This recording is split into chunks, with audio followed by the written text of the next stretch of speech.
In this episode of Car and Driver Abroad, we visit Koenigsegg in Sweden and drive their Agera R to the limit on the racetrack and on their own private runway. With 1140 horsepower and a top speed of around 270 miles an hour, this might just be the fastest supercar in the world.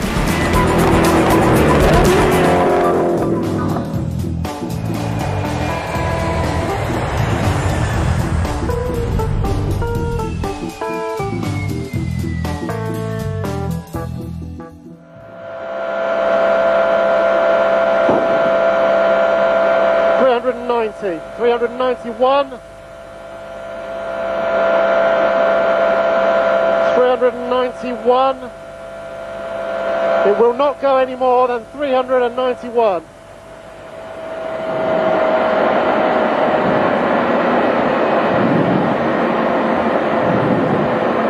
But anyway, 391's quite fast, isn't it? Nothing captures the imagination like top speed, and when Andy Wallace hit 242.95 miles an hour in the McLaren F1, the world wondered if a road car would ever go faster. Most said not, but that didn't stop people trying. Koenigsegg, a tiny Swedish manufacturer, went to Nardo, a 7.8 mile high-speed bowl in southern Italy in 2005, and they came very close to beating the McLaren, achieving 241.1 miles an hour, despite running on a constant bank turn. There's no question on the flat the CCR would have a new outright record. Then the Bugatti Veyron changed the game, clocking 253.8 miles an hour. But it was heroically surpassed by the SSC Ultimate Aero on a closed road in Washington State. Driver Chuck Bigelow was 71 at the time and reached 256.18 miles an hour. In 2010, Bugatti was back at the top of the tree, the new Supersport recording 267.85 with Testa Pierre-Henri Raffinel. It is an astonishing speed, but one day something will go faster still.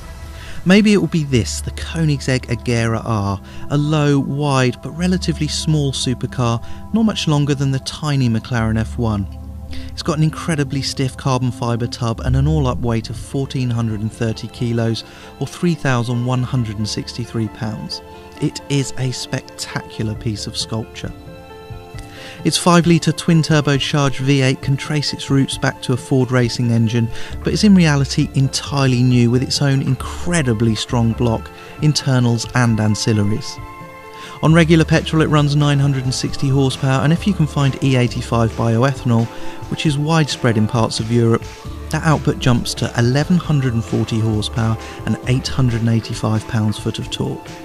The Agera R is $1.45 million plus taxes, but then you do get the coolest doors on planet Earth. The numbers don't lie, and 1,140 horsepower pushing not much more than 3,000 pounds makes for pretty crazy performance. In an independent test for the Guinness Book of Records, the Agera R clocked 0 to 100 in 5.3 seconds, which is just a shade behind the Veyron Supersport. But then the Agera R really opens its lungs, hitting 200 in 17.7 seconds. That's 4.5 seconds quicker than the Veyron Supersport. It might be a straight line hero then, but Car and Driver Abroad loves corners.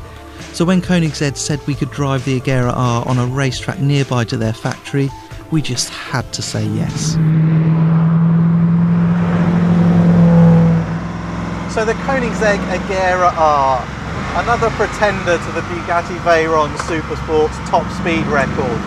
Another contender that you might not have heard of and you might think won't be here at all next year. But actually this is a pretty credible car.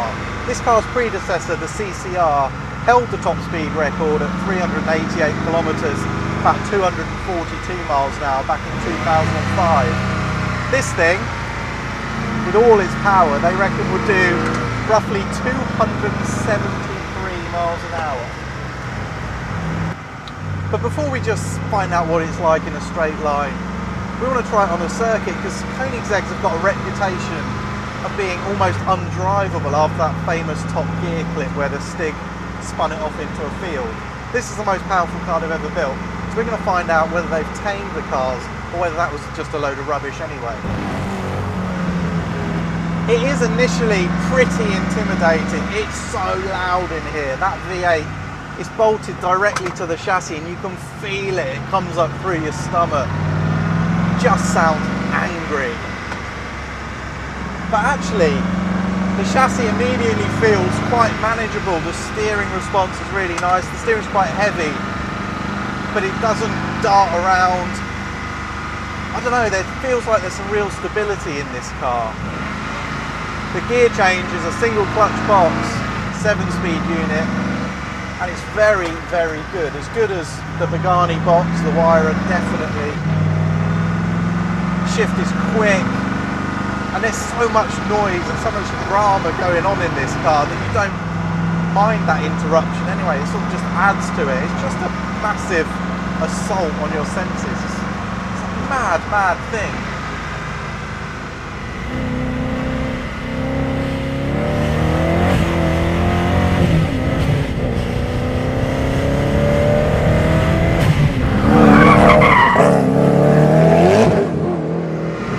Yeah, this is a proper monster car. The noise, unbelievable.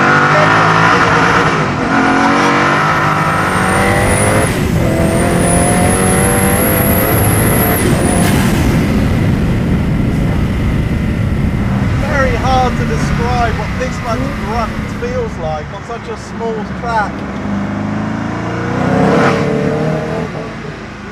Suffice to say, it is crazy.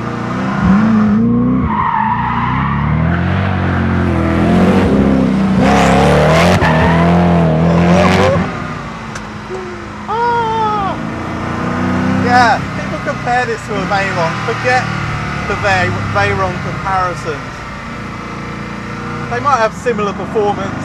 This might be quicker. It might eventually go faster. But the character of the cars is so different. This thing is so much more exciting.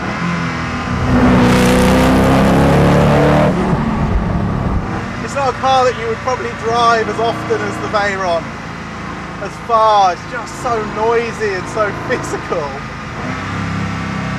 I love it. It's mega.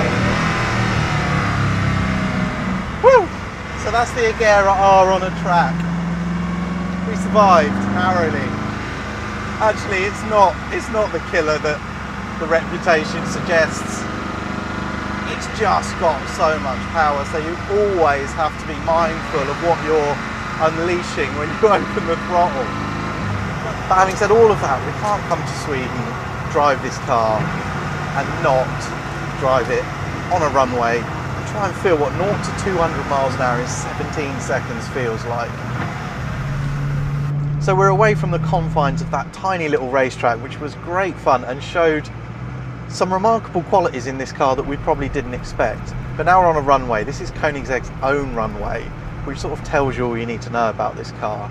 We're going to find out now what 1,000+ horsepower feels like when you've just got a place where you can rip to the limiter in every gear. So, first gear, traction control off. Let's see what the traction's like. Let's go for it.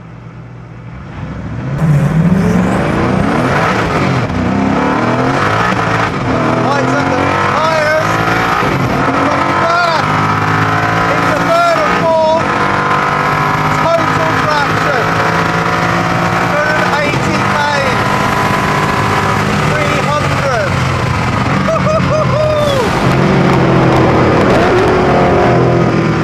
So that's it. 0 to 300 k's. 186 miles an hour.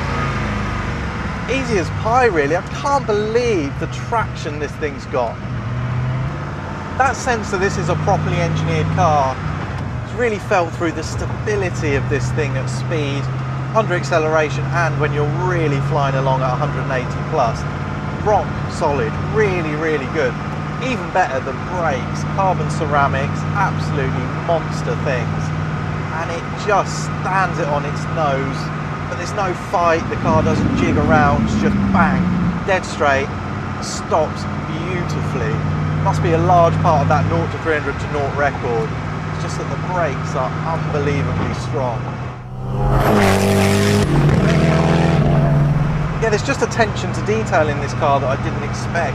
Even the steering, it's quite heavy, but it just responds really nicely. Everything feels really in tune with everything else. Even here on this straight line where you can't find out too much, there's a depth to this car, a real depth to it. It's a really properly sorted supercar.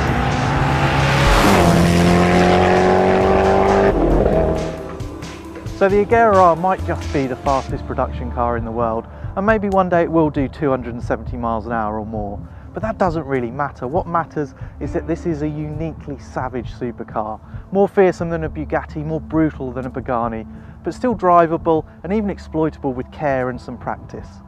One thing's for sure, this is a total original, extreme, wild and seriously wonderful. Koenigsegg, I salute you.